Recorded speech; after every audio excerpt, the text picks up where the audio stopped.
Հարգելի գործընկերներ, սիրելի հայրենակիցներ, մինչև ամփոփիչ ելույթին անդրադառնալը մի կարևոր ընդգծում անեմ, որպես տղամարդ ատում եմ կամ առնվազն չեմ հարգում տղամարդու մեջ 3 հիմնական հատկանիշ. արդարանալ ինչ որ մեկի առաջ, հրաժարվել իր նախկին խոսքերից եւ ճիշտը չասել։ Հետևությունները թողնում եմ ձեզ։ Ինչու ընտրել ինձ որպես հանձնաժողովի նախագահ, խնդրում եմ լռեք, այդ թվում եւ կանայք, թող լռեն։ Կանայք, ներողություն եմ խնդրում, կներեք։ Ինչու ընտրել ինձ հանձնաժողովի նախագահ, ընտրության իրավունքը ձերն է, ես առանձնապես չեմ տառապում այն ցանկությամբ, որ դառնամ այս հանձնաժողովի նախագահ, բացարձակ ոչ, դա քաղաքական որոշման խնդիր է, ես ենթարկվել եմ քաղաքական որոշմանը մեր թիմի, մեկ անգամ եւս շնորհակալ եմ պարոն Կարապետյան ինձ վստահելու համար։ Ես ունեմ անցած ճանապարհ, դասախոսական փորձ, գիտական եւ գործնական գիտելիքներ, երկար տարիներ բարեխիղճ ձևով ծառայել եմ պետական համակարգում։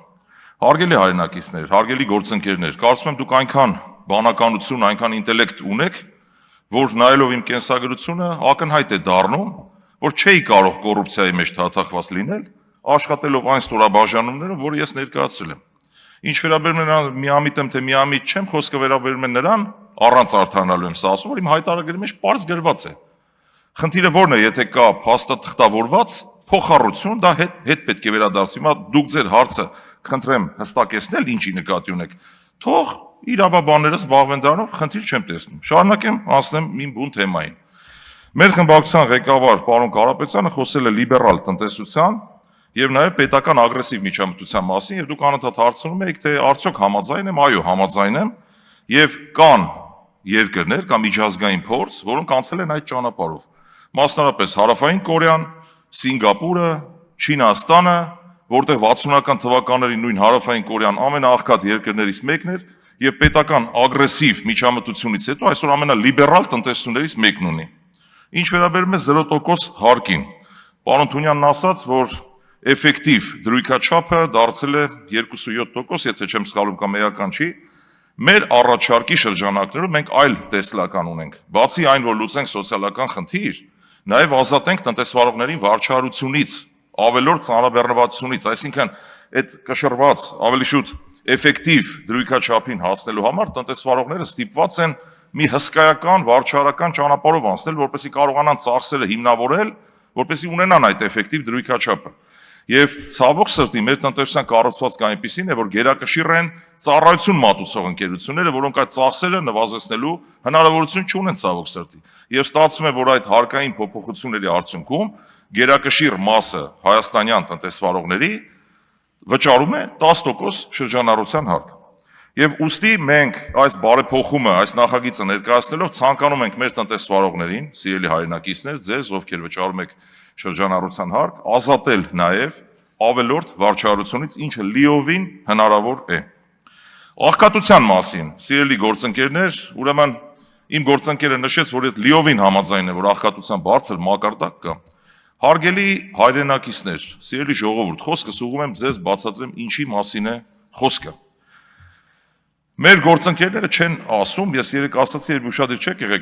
եղել, մեկ անգամ եւս կրկնեմ, Հայաստանում աղքատ չեն համարվում 54,000 եւ ավել դրամ ունեցողները։ Ես ավելի լավ առաջարկ ունեմ, հարգելի գործընկերներ։ Եկեք այդ ցուցանիշը փոփոխենք, 54-ը դարձնենք 27,000 դրամ, Հայաստանում աղքատությունը ավտոմատ 50%-ով կնվազի։ Փայլուն առաջարկ եմ անում։ Եվ սիրելի ժողովուրդ, հիմա ոնց որ դուք ասենք 54,000 դրամով իրենք ասում են աղքատ չեք,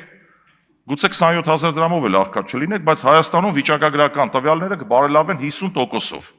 Սա նույն բանն է, երբ որ մենք ասում ենք Հայաստանում կա արտահանման պրոբլեմ, արտահանման խոչընդոտ,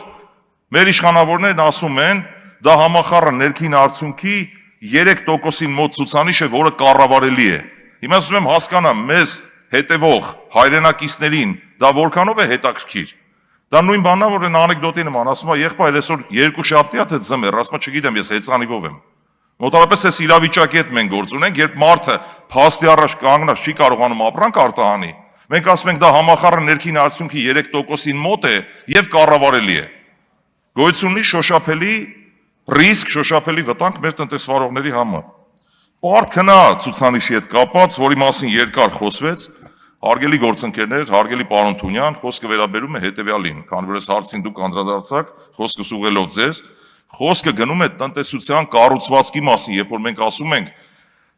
պետական պարտքի կայուն կառավարելիություն։ Հարգելիներս, մեր տնտեսական կառուցվածքը այնպիսին է համախառն ներքին արդյունքի,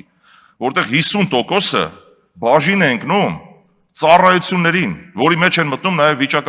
վիճակախաղերը, խաղային բիզնեսը, եւ դա որակի մասին չի բնութագրում։ Երբ որ Սիսակ Գաբրելյանը, պարոն Գաբրելյանը հարցրեց, իսկ կան երկրներ, իմ գործընկերը արդեն պատասխանեց, այո, Արգենտինան, Լիբանանը, մի քանի այլ երկրներ եւս կան, որտեղ եղել է դեֆոլտ, այսինքն որ դու չես կարողանում սպասարկես պետական պարտքը, այլևս քեզ տալիս են թանկ տոկոսով վարկեր, բանկային համակարգը հարվածի տակ է հայտնվում,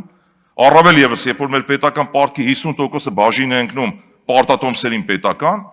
եւ կոլապսի ռիսկ է առաջանում։ Ինչ վերաբերում է բացարձակ թվերին, մեկ անգամ եւս հիշեցնեմ ուղղակի, որ անհրաժեշտություն ենք տեսնում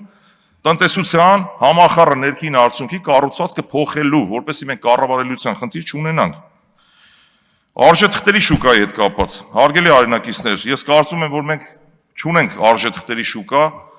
սրան իմ ընտրվելու պարագայում ես կարծում եմ առաջարկ կանեմ խստագույնս ուշադրություն դարձնել, որպեսզի զարգանա նաև կորպորատիվ արժեթղթերի շուկան, որպեսզի մարդիկ ֆինանսական այլընտրանքային միջոցներ ունենան եւ բիզնեսը ներգրավման տեսանկյունից եւ սովորական քաղաքացիները, այսինքն ավանդին փոխարինող, բանկային ավանդին, ինչպես նաև պետական պարտատոմսերին փոխարինող այլ ֆինանսական գործիքներ լինեն։ Այս առումով մեր բոլոր տնտեսվարող ընկերությունները գրեթե մեծ մասը ՍՊԸ-ներ են, փակված, պարփակված, այսինքն չկա ռեալ մրցակցություն, որ կարողանա կազմակերպությունը ֆինանսական միջոցներ ներգրավելու համար թողարկի պարտատոմսեր, բաժնետոմսեր ավելի շուտ եւ ներգրավի միջոցներ։ Սա տարիների վեր անընդհատ քննարկում եւ այդպես էլ չի լուծում հնարավոր չի գտնել մինչ այժմ։ Հույս ունեմ, որ մեր համատեղ համագործակցության ընթացքում կհաջողվի նաեւ այս խնդիրներին անդրադառնալ։ Եվ ավելացնեմ վերջում մի կարևոր բան, այո, մենք ունենք խորը քաղաքական հակասություններ, կարող ենք տեղում նստած ներվայնանալ, ձեր խոսույթը լսելուց եւ նաեւ հակառակը, բայց ինձ համար կա նաեւ հակառակ կարմիր գիծ, ամենայն պատասխանատվությամբ ձեզ վստահեցնում եմ, այդ կարմիր գիծը այս տվյալ հանձնաժողովի գործառույթներն են։ Այսինքն այս գործառույթների շրջանակներում, որը վերաբերում է բյուջեին, բանկային համակարգին, հարկաբյուջետային քաղաքականության ընդհանրապես, ես համարում եմ, որ ճիշտը կոնսենսուսային մոտեցումն է։ Գուցե օրինակ ասենք, չգիտեմ, եկեղեցու հետ կապված, քարտեզի հետ կապված, բնականաբար մենք ունենք տարաձայնություններ։ Եվ վերջում ավելացնեմ մի բան, որ երբեք չեմ ամաչում իմ ապրած կյանքի համար։ Ինչ որ ասում եք, որևէ բանից չեմ հրաժարվում։ Այո, մեկ Հայաստան կուսակցության անդամ եմ եղել։ Այո, այդ կուսակցության գրանցման հետ խնդիր կար։ Ես արդեն դուրս եմ եկել այդտեղից։ Ուղղակի նախապատմությունը։ Որևէ հակապետական գործունեություն չի իրականացրել այդ կուսակցությունը։ Եվ մենք, այո, պարոն Ղազնյանի հետ, նաև մեր թիմից էլի մարդկանց տեղ Հասմիկ Ենգոյանը կհաստատի, որ շատ նորմալ թիմ էր, գրագետ, պրոֆեսիոնալ, տեխնոկրատ, ուղղակի չստացվեց։ Ինչ վերաբերում է երկրորդ նախագահին եւ առհասարակ ընդհանրապես իմ խոսքերին ու մասին ինչ եմ ասել, դարձյալ չեմ հրաժարվում, որովհետեւ այդ պահին համապատասխան ժամանակահատվածում ես տեսել եմ հնարավորություն, որ այդ քաղաքական միավորը կարող էր ինչ-որ բան փոխել երկրում, համարել եմ, որ ճիշտ է դա։ Այն ժամանակ չկար պարոն Սամվել Կարապետյանի ուժը, որը որ իմ կարծիքով, իմ պատկերացումների մեջ ավելի մոտ է իմ արժեքային համակարգին։ Հիմա ես չեմ թերագնահատում, բայց ամեն դեպքում ունենք այն ինչ ունենք, եւ սրա մեջ ես որևէ վատ բան չեմ տեսնում, առավել եւս թե ով որ նախկին կուսակցության անդամ է եղել եւ այլն։ Եվ վերջապես, պարոն Հարությունյան, ամենայն հարգանքով, որևէ անձնավորված բան չկա, ես չեմ ճանաչում։ Ես հպարտ եմ իմ հորով, ես չգիտեմ դուք ինչ եք ակնարկում, որ ունեմ իմ հոր նման հայր, բոլորը շատերը ճանաչում են, եւ ես երկրում լուրջ ավանդ ունեցող մարդկանցից մեկն եմ, չգիտեմ դուք ինչի նկատի ունեիք, մնացած բոլոր այն ամեն ինչ որ դուք ասում եք իմ արժեքային համակարգի հետ կապված, որ ես կապ ունեմ երկրորդ նախագահի հետ, երրորդ ազնվությամբ ես մոտիկից 2 մետր հեռավորության վրա ոչ երկրորդ, ոչ երրորդ նախագահին չեմ տեսել։ Չունեմ որևէ առնչություն, իսկ պարոն Վարդան Հարությունյանը եղել է իմ ղեկավարը, աշխատել եմ նրա ղեկավարության ներքո, որևէ այլ առնչություն չունեմ։ Ես հպարտ եմ իմ կենսագրությամբ, իմ անցած ճանապարհով։ Կընտրեք, լավ կլինի երկրին օգուտ, չեք ընտրի, դա ձեր իրավունքն է, ես դրանից բացարձակ չեմ ներսրտի։ Շնորհակալություն։